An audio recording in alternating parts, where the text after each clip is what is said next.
नमस्कार, स्वागत है मार्केट प्रीव्यू में। देखते हैं आज 8 फरवरी को क्या हुआ और 9 फरवरी को क्या होगा। आज भी अगेन मैं बहुत टाइम था नहीं मार्केट में, लिटरली 3:20 पर स्क्रीन पर आया, कुछ बाइंग भी की मैंने। बट मोटा-मोटी मेरे को पता है कि हमारे गवर्नर साहब ने एमपीसी की मीट में बोला कि कोई भी इंटरेस्ट रेट चेंज होगा नहीं। देखिए, जिस तरह के यूएस के हालात हैं, कायदे से आप देखो तो वहाँ पे एक सिविल वॉर चल रहा है।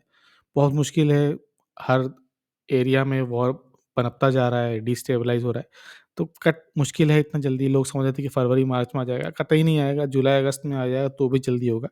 लेकिन अगेन आरबीआई का पहले ही आएगा। अ, मुझे लग रहा है कि फर्स्ट हाफ के एंड होते-होते आरबीआई अपना कट कर देगी तब आएगा। लेकिन एक्सपेक्टेशन थी नहीं, बट हाँ, ये थी कि वो गवर्नर साहब बताएँगे जल्दी कट आएगा, नहीं हुआ। बैंक्स की हुई जमकर धुलाई। देखिए, बड़े-बड़े टाइल्स डीप रेड बने बैंकिंग और फाइनेंस सेक्टर के। अगर आप देखोगे आईटी ने, हमने सोचा था कि लीड करेगा, लीड किया, करने की कोशिश की टीसीएस, एचसीएल टेक ने। इन्फोसिस नहीं कर पाए, लेकिन फिर भी बहुत ज़्यादा फॉल नहीं आया। देखिए, बहुत ज़्यादा फॉल नहीं आया आईटी सेक्टर में, लेकिन बैंक्स अकेले ही पूरा सेक्टर लेकर डूबे। पीएसयू पूरे हरे-भरे थे, वो भी अच्छे चले। लेकिन अगेन एफएमसीजी और बाकी सेक्टरों ने भी साथ नहीं दिया। तो निफ्टी 50 के तो हमको लेवल्स रट गए हैं, 21,500, 21,800 और 22,000। 22,000 को बीट करना मुश्किल था, टफ रेजिस्टेंस था, तो अगेन रिजेक्ट कर दिया यहाँ से और 21,800 के नीचे चला गया है अगेन। हो सकता है कल बाइंग आ जाए, वापस ऊपर चला जाए, लेकिन ये 3 लेवल जो है हमको ध्यान रखने हैं। इस 21,500 800 के बीच में तो लॉन्ग टाइम से ट्रैक कर रहा है। जब इस चैनल को बीट करेगा तो अच्छा देखने को मिलेगा ऊपर जंप, या नीचे आएगा तो भी। 21,000 के लिए अभी भी मेरे पास सेविंग है, आज की बाइंग के अलावा भी। देखिए, आज मैंने क्या बाइंग की मैं अभी शेयर करता हूँ आपके साथ। बट बहुत ही लास्ट मोमेंट बाय की, बहुत ज़्यादा स्टॉक्स बाय नहीं किए, बट किए। तो 21,000 के लिए पैसे हम बचा के रखेंगे ताकि जब लेवल आए तो हम वहाँ देख पाएँ। निफ्टी बैंक में तो धमाकेदार सेलिंग चली और वापस 44,700 के लेवल के पास आ चुका है। तो हमको ध्यान रखना है कि कोई बहुत ज़्यादा जल्दी नहीं करनी। और निफ्टी बैंक आप देखोगे ना, तो आप अगर इस लेवल पे देखो तो ऑलमोस्ट एक डबल टॉप बना दिया है इसने यहाँ। ये वापस एक नीचे जा रहा है, तो एक जनरली बहुत अच्छा सिंबल नहीं होता और रिजेक्शन मिल रहा है। इस गैप को फिल करने में निफ्टी बैंक की हालत ख़राब हो जाएगी, हमको ये बात याद रखनी है। तो लॉन्ग टर्म के लिए एक्यूमुलेट कर रहे हो तो ही देखो यहाँ पे आप रखना। अगेन आईटी सेक्टर ने लीड लेने की कोशिश की, लेकिन कुछ खास लीड कर नहीं पाया। ड्रीमफॉक्स रिजल्ट अच्छे आए थे, पर जब बड़ी-बड़ी कंपनी नीचे जा रही हैं तो स्मॉल कैप्स नीचे जाएँगी। मेरे हिसाब से रिजल्ट अच्छे थे, अ, लेकिन कोई साथ नहीं मिला, वापस नीचे आ गया। अगेन एक अच्छे लेवल पर आएगा, ये 450 या 500 लेवल बीट करेगा, तो फिर थोड़ा-थोड़ा करके, थोड़ा-थोड़ा चंक करके हम इसमें फिर इन्वेस्टमेंट करेंगे। अगेन मैं तो बहुत लॉन्ग टर्म के लिए देख रहा हूँ, आपको देखनी है अपनी एनालिसिस करके, कोई बाय सेल रिकमेंडेशन नहीं है। नेस्ले इंडिया देखिए, आज हुई धुलाई, 24,450 का लेवल हम देख रहे थे, उसको भी इसने तोड़ दिया, सॉरी, उसने भी इसको तोड़ दिया। ये एक लेवल था सपोर्ट का, इसने इसको तोड़ दिया, यहाँ पे सपोर्ट था, नीचे चला गया। यहाँ पर भी एक आप देखोगे तो एक सपोर्ट है, तो मैंने नेस्ले की बाय की है आज। सेकंड चंक है, एक तो मैंने स्प्लिट पे बाय कर लिया था खाली नोशनल, और फिर मैंने आज बाइंग की है अच्छी नेस्ले की। नेस्ले के रिजल्ट ठीक थे, बट एक्सपेक्टेशन ज़्यादा थी। और ब्रोकरेज उन्होंने भी, मैंने बोला कि जब ब्रोकरेज ऊपर-ऊपर के टारगेट दें कि नहीं सब कुछ हरा-भरा है, बहुत बढ़िया, तो आपको सेलिंग के लिए रेडी रहना होता है। सेलिंग आई, हो सकता है और भी नीचे आ जाए, हो सकता है कि और भी नीचे आ जाए, 22,000 आ जाए, 2,000 भी आ जाए। तो धीरे-धीरे करके आपको इसीलिए धीरे-धीरे करके बाइंग करना है, क्योंकि अभी आपका बाइंग प्राइस कुछ यहाँ होगा, फिर थोड़ी देर पे यहाँ आ जाएगा, फिर थोड़ी देर बाद यहाँ आ जाएगा, एकदम नीचे तो आ नहीं पाएगा, लेकिन आप एवरेज डाउन कर लोगे अच्छे स्टॉक्स में। तो जब नेस्ले डाउन था तो हमने आईटीसी के साथ भी डिस्कस किया था कि आईटीसी की तो हालत और ख़राब है। हमने डिस्कस किया था कि इस तरह से आईटीसी, मरिको, डाबर, ब्रिटानिया सबकी हालत बहुत ख़राब है। तो आईटीसी में तो आज जमकर सेलिंग थी, जब आप इसकी अब वॉल्यूम देखोगे तो वो तो भयानक थी। और इसमें न्यूज़ भी है कि जो इनके प्रमोटर हैं BAT, British something something tobacco, वो भी अपना कुछ अपना शेयर्स जो हैं वो ऑफलोड करेंगे। उस चक्कर में पिटाई हुई, अच्छी पिटाई हुई। ये जो लेवल था, ये अच्छा स्ट्रॉन्ग लेवल था, एक ही फुल वॉल्यूम के साथ तोड़ दिया। नेगेटिव हो गया है, यहाँ से इसका डाउनफॉल देखना पड़ेगा। आईटीसी बाय नहीं की। हाँ, मैं स्टॉक बता देता हूँ कौन सी बाय की। नेस्ले बाय किया मैंने, मदरसन बाय किया, मदरसन बाय किया मैंने, देवयानी बाय किया, बजाज फाइनेंस बाय किया। उम अ, और याद नहीं आ रहा है, मैं बताऊँगा, लेकिन मैंने काफ़ी स्टॉक बाय किए। तो आईटी ये हो गया। ब्रिटानिया में हमने लेवल डिस्कस किया था कि रिज़ल्ट खराब है। इस लेवल पे बहुत ही हल्का सपोर्ट है, तुरंत तोड़ दिया। अब देखिए यहाँ पर भी आया है, कोई सपोर्ट मजबूत नहीं है, वापस ये 46 के 47 के पास आएगा तो, नहीं तो 44 पर आएगा तो, ये फिर से हम स्विंग करेंगे इसको। अच्छी कंपनी है। और सी हमने बुल मार्केट स्टॉक्स पहले ही बोला था कि हमको बुल मार्केट में देखने कौन-कौन से, CDSL, BSE, CAMS, KFintech, Angel One, 5 paisa, इस तरह के स्टॉक बुल मार्केट में होते हैं। अब ये बहुत ऊपर जा चुका है, तो अभी इसमें फ्रेश इन्वेस्टमेंट की नहीं, अब थोड़ा नीचे ज़रूर आएगा ये, फिर इसमें देखेंगे। हमने पहले भी डिस्कस किया कि लेवल बना के ऊपर जाता है तो एक प्लेटफ़ॉर्म ज़रूर बनाएगा। उस प्लेटफ़ॉर्म पे यहाँ पे बनाए या यहीं पे बनाए तो हम बाय करेंगे। लेकिन धीरे-धीरे करके हमने इसमें काफ़ी चंक बाय कर दिए हैं और आगे चल के बाय करेंगे। एसबीआईएन धमाकेदार था, 720 का लेवल छू दिया। इसमें न्यूज़ थी शायद कि ये येस बैंक में अपना स्टेक बेचेंगे, बट बाद में उन्होंने डिक्लाइन कर दिया। आई थिंक मैंने पढ़ा था ठीक कि एसबीआई ने डिक्लाइन कर दिया और वॉल्यूम के साथ जो आई थी बाइंग उसके बाद वो ऊपर से हल्की हुई, 700 का लेवल टूट गया, लेकिन कोई बात नहीं। हम तो वीकली बेसिस पे बने हुए हैं, अगर आप वीकली बेसिस पे देखो तो हमारा टारगेट ही यही था। लोड हो जाए भाई, हाँ। तो इसने वीकली बेसिस पर अगर आप देखोगे तो थोड़ा-सा स्मॉल कर दिया ताकि हम ड्रॉ कर पाएँ। तो वीकली बेसिस पर हमने इसकी बहुत डीप में इसकी दी कप हैंडल, ब्रेकआउट, रीटेस्ट और फिर जंप। आना ही था, यही टारगेट आप ऊपर पेस्ट करोगे तो 750 के आस-पास बनेगा। आपको अपनी एनालिसिस करनी है, फिर देखना है, कोई स्पेशल रिकमेंडेशन नहीं है एज़ ऑलवेज़। एचडीएफसी बैंक यहीं पर आ गया वापस जहाँ से चला था। इतनी जल्दी नहीं करनी है, आपको लग रहा है कि ये वॉल्यूम आ गई, नहीं, फिर से इसमें एलआईसी वैसी का कुछ बड़े प्रमोटर्स बाय करेंगे। सेम कहानी हर बैंक की है, बेसिकली आप कोटक बैंक देखोगे उसकी भी सेम कहानी है, वो भी जहाँ चला था वहीं आ गया। यहाँ से जो हमारी स्विंग की अपॉर्च्युनिटी थी वो आके ज़ीरो हो गई। अब हम कल अगर इसके नीचे जाएगा तो फिर हम लॉस में हमारी काउंटिंग चालू हो जाएगी। अ, अट 1659 का लेवल है ही। यही कहानी सबकी है, ऐसा नहीं कि ये स्मॉल है, ये बड़ा है। अगर आप इसको वीकली बेसिस पे कन्वर्ट कर दोगे ना, तो चाहे एचडीएफसी बैंक की हमने लाइन ड्रॉ कर रखी है, चाहे कोटक बैंक की, आईसीआईसीआई, सब लॉन्ग टर्म सपोर्ट पर है। ये भी देखिए लॉन्ग टर्म सपोर्ट कैसे बन गया है। अगर आएगा यहाँ तो फिर स्विंग करने की कोशिश करेंगे। अब देख लेते हैं आईआरईडीए। जो लोग पहले खुश हो रहे थे कि लगातार अपर सर्किट, अब लगातार लोअर सर्किट। तो इसको हमने कल भी डिस्कस किया था और परसों भी डिस्कस किया था कि इसकी बाइंग स्ट्रैटेजी ये है कि लोअर सर्किट पे बाय करना है और अपर सर्किट पे सेल करना है। क्योंकि आप उसके अलावा कुछ कर ही नहीं सकते। 5% इतनी क्विकली मीट हो जाएगा कि आप कुछ कर नहीं पाओगे। हो सकता है कि कल परसों से ये बुक एंट्री हो जाए। आप आईआरईडीए के आगे बीई देखोगे। जब बीई हो जाता है तो आप उसको तुरंत बेच नहीं सकते। आपको फिर वो बुक में आएगा, आपको फिर 2 दिन वेट करना होगा, फिर आप सेल करोगे। तो उससे क्या होता है, वॉल्यूम कम हो जाते हैं, जैसे कि अभी कम हो गए हैं और उसमें फिर थोड़े जो सेलिंग है या अपर सर्किट, लोअर सर्किट, वो रिड्यूस होने लगता है।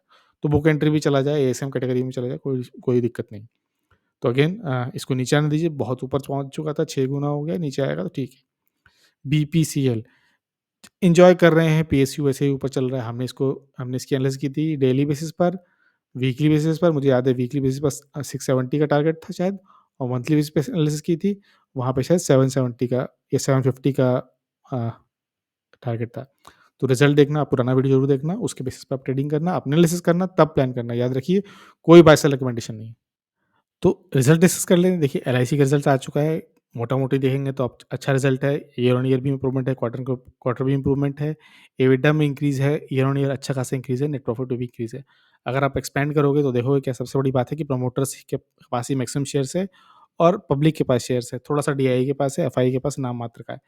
तो जो नंबर ऑफ शेयर्स है अवेलेबल जो हैं शेयर ट्रेडिंग के लिए, वो ही बहुत कम है। इसीलिए मूवमेंट भी सडन आ सकता है। ऑपरेटिंग प्रॉफिट मार्जिन थोड़ा-सा इम्प्रूव हुआ है। ठीक है, अच्छा है। 4% से तो बेटर ही है। पिछली बार तो 2% था। तो सेल्स भी अच्छी है और प्रॉफिट भी अच्छा है, सब कुछ ठीक है। तो उसीलिए एलआईसी का शेयर भी जा रहा है। आइए क्विकली एक बार एलआईसी का शेयर देख लेते हैं।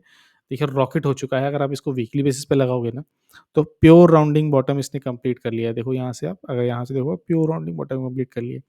तो अगर आपको इसकी एनालिसिस देखनी है, तो आप एक हॉरिज़ॉन्टल लाइन लो, यहाँ पिक कर लो आप। एक एक ट्रेंड लाइन लो, यहाँ से इसके टॉप पे से यहाँ पे कुछ रफली आप पिक कर लो, क्लोन कर लो और इस क्लोन को आप फिर ऊपर मूव कर दो। यही इसका टारगेट हो जाएगा और टारगेट के बहुत क्लोज़ भी आ गया है ना? 1200 का टारगेट है और देखिए 1100 पर तो बैठ ही गया है। तो आपको देखना है किस तरह से करना है। देखिए ब्रेकआउट के ना ये लक्षण होते हैं। ब्रेकआउट से आने से पहले ही वॉल्यूम देखिए आप वीकली बेसिस पर। ब्रेकआउट के बाद वॉल्यूम देखिए।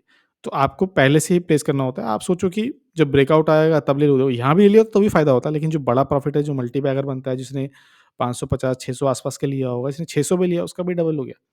तो इस तरह से प्री पोज़ीशनिंग होती है। थोड़ा-सा रिस्क तो लेना ही पड़ता है, अगेन अपनी एनालिसिस करके, किसी के बोले या कहने से नहीं, मेरे भी कहने बोलने से बिल्कुल भी नहीं। तो आईक्यू लाइटिंग के रिज़ल्ट आ चुके हैं। बहुत ही फ्लैट रिज़ल्ट है। मैं बेटर एक्सपेक्ट कर रहा था। दिवाली वाला क्वार्टर गया था, मुझे लगा था दिवाली पे सेल भी होगी अच्छी खासी। फ्लैट सेल थी बिल्कुल भी और कुछ अच्छा सेल नहीं हुआ। एबिटा में भी डिक्लाइन है। Year on year, quarter on quarter भी अच्छी बात नहीं है। प्रॉफ़िट में हाल थोड़ा बहुत जंप ज़रूर आया। अगर क्वार्टरली रिजल्ट देखोगे तो ऑपरेटिंग प्रॉफिट मार्जिन 22% ही है। अगर आप ईयर ऑन ईयर कंपेयर करोगे तो कम है, क्वार्टर-क्वार्टर पे ठीक है, लेकिन 21% का जो डिप था उससे बेटर है। But results to be honest अच्छे नहीं हैं, टैक्स थोड़ा कम मिला है। पिछली बार अ, पिछले क्वार्टर में 30% दिया था, यहाँ 24, तो नेट प्रॉफिट जो है वो 19 करोड़ आ रहा है, थोड़ा ज़्यादा आ रहा है। बट टू बी ऑनेस्ट ये रिजल्ट उतने अच्छे नहीं है कि आएँ। पिछली बार जब रिजल्ट आया था तो इस तरीके से गैप अप ओपन हुआ था, लेकिन सेलिंग आ गई थी। मुझे लग रहा है कि इसमें और भी जाएगा। अगर आप इसको वीकली बेसिस पे लगाओगे ना, तो ट्रेंड कहीं भी रिवर्सल नहीं हुआ है। क्लियर आपको लोअर लो, लोअर हाई बनते हुए दिख रहे हैं। यहाँ पर देखिए डबल बॉटम ज़रूर बनाया, क्लीन कर देते हैं एक बार इसको। तो एक डबल बॉटम इसने ज़रूर बना दी, यहाँ से रिवर्सल आना चाहिए था, लेकिन जो Q3 के रिजल्ट्स हैं वो सपोर्टिव नहीं हैं। तो कमेंट्री भी नहीं आई क्योंकि इनकी कल कॉन कॉल है, इन्वेस्टर प्रेजेंटेशन भी नहीं दी, अच्छी बात नहीं है, तब तक इन्वेस्टर्स को पता कैसे चलेगा। तो ना कमेंट्री है, ना इन्वेस्टर प्रेजेंटेशन है, कल देखते हैं, कल है इनकी कॉन कॉल, देखते हैं कि क्या बोलते हैं। बट कुछ पॉजिटिव बोलना पड़ेगा, वरना फिर ये अगेन लोअर लो बनाने में भी इसको संकोच नहीं होगा। देखिए स्मॉल कैप्स जो होते हैं ना, वो रॉकेट की तरह ऊपर जाते हैं और रॉकेट की तरह ही नीचे भी आते हैं, दोनों तरफ मूवमेंट जो होता है शार्प रहता है। अगर अभी ये कैंडल देखोगे तो ये 14% की है और ये कैंडल देखोगे ये 12% की है, दोनों की लेंथ बराबर ही है, तो बहुत तेज़ी से मूवमेंट आता है। तो अगर कमेंट्री अच्छी नहीं हुई तो खराब जाएगा, रिज़ल्ट मेरे हिसाब से खराब ही हैं। फ्लैट रिज़ल्ट वो भी दिवाली वाले क्वार्टर में कोई एक्सपेक्ट नहीं करता है। आरती इंडस्ट्रीज़ लास्ट कंपनी देख लेते हैं। इसके रिज़ल्ट्स जो हैं वो खराब ही एक्सपेक्ट किए थे। देखिए केमिकल इंडस्ट्रीज़ में जितने भी हैं स्पेशलिटी केमिकल्स, उन सब के रिज़ल्ट्स हम खराब ही एक्सपेक्ट कर रहे थे और इसके रिज़ल्ट भी खराब ही हैं, बट खराब में ठीक हैं। कहने को थोड़ा एक आयरनी हो जाएगी, बट अ, खराब में ठीक है। आप देखोगे कि सेल्स बढ़ी हुई है और क्वार्टर-क्वार्टर कंपेयर करोगे तो एबिटा भी बढ़ा हुआ है, क्वार्टर-क्वार्टर कंपेयर करोगे तो नेट प्रॉफिट भी बढ़ा हुआ है, चाहे वो ईपीएस ही क्यों ना हो। डिटेल में देखोगे ऐसा क्यों है, तो क्वार्टर में जाके आप देखोगे तो इन्होंने जो ऑपरेटिंग प्रॉफिट मार्जिन है 15% मेंटेन रखे हैं। ठीक है, अच्छी बात है। अगर आप रिजल्ट देखोगे प्रॉफिट बिफोर टैक्स, ये भी इम्प्रूवमेंट है इसमें, 71 82 से बढ़ के अब 100 में आ गए हैं, 117 करोड़। सेम कहानी हमको दिख रही है नेट प्रॉफिट की भी, यहाँ भी अच्छी है, 124 करोड़ है। तो हमने एक्सपेक्ट किया था कि बॉटम बन रहा है, इसका धीरे-धीरे रिकवर कर रहा है। ओपन मार्केट में शायद इसके रिज़ल्ट आए थे, मैं श्योर नहीं क्योंकि मैं मार्केट में था नहीं। तो पिटाई हुई इसकी और 4.5% की पिटाई हुई, लेकिन कोई बात नहीं, पहले भी इससे पहले भी हुई थी। 4-5 दिन पहले भी 4% की पिटाई हुई थी, उससे आप पहले देखोगे तो वहाँ भी 5% की पिटाई हुई थी। उससे पहले देखोगे तो वहाँ 6% की पिटाई हुई थी। It's okay total, until unless इसने ट्रेंड रिवर्सल के साइन दिए, अभी भी आप देखो डेली बेसिस पर तो ये हायर हाई, हायर लो ही बना रहा है। अभी भी इसने इस लेवल को बीट नहीं किया है, पर हम इसको देख रहे हैं वीकली बेसिस पर। वीकली बेसिस पर हम अगर देखते हैं तो वहाँ हमको पिक्चर एकदम क्लियर दिखाई देती है। थोड़ा-सा इसको ज़ूम कर लेते हैं। ज़ूम करने के बाद आप देखोगे ना कि इसने अपना जो अ, लेवल था डाउन वाला कंप्लीट कर लिया। देखिए बहुत ऊपर से नीचे आया है, स्प्लिट भी हुआ, सेपरेट भी हुई कंपनी, इसमें से अलग भी हुई और एक क्लियरली एक इवनिंग स्टार बना के फिर बेयरिश एंगल्फिंग बना के क्लियरली नीचे आया। यहाँ से इसने रिवर्सल के सिंबल दिए, इस लेवल को इसने बीट किया। जो डबल टॉप का लेवल था ये, इसको इसने बीट किया। फिर जो इसका प्रीवियस हाई था ये वाला 570 के आसपास का, इसको इसने बीट किया, अब ऊपर जा रहा है। इस लेवल पे हमेशा इसको दिक्कत मिलेगी, हमको पता था कि यहाँ थोड़ी-सी दिक्कत मिलेगी, 700 के आसपास नीचे आ रहा है। स्ट्रगल करेगा, हो सकता है थोड़ा नीचे आ जाए, बट अगेन मुझे लग रहा है कि इसके रिज़ल्ट ठीक हैं, इम्प्रूवमेंट है। पॉइंट क्या है कि इम्प्रूवमेंट है, खराब में अच्छा है, आगे चल के अच्छा होगा। इसकी भी कॉन कॉल नहीं है, इन्वेस्टर प्रेजेंटेशन नहीं है, कल ही होगी। देखते हैं कि इस चैनल पर अगर आके कोई मैनेजमेंट इसकी क्या कमेंट्री करते हैं, क्या बताते हैं। बट इम्प्रूवमेंट दिख रही है, तो मेरे हिसाब से इसमें इम्प्रूवमेंट आना चाहिए। जो पैनिक सेलिंग थी, पैनिक बाइंग थी, वो शायद आज हो गई। कल हो सकता है फिर थोड़ी-सी आए, लेकिन इसमें क्विकली इम्प्रूवमेंट आएगा, मुझे ऐसा लगता है और इम्प्रूवमेंट आएगा और ऊपर भी जाएगा।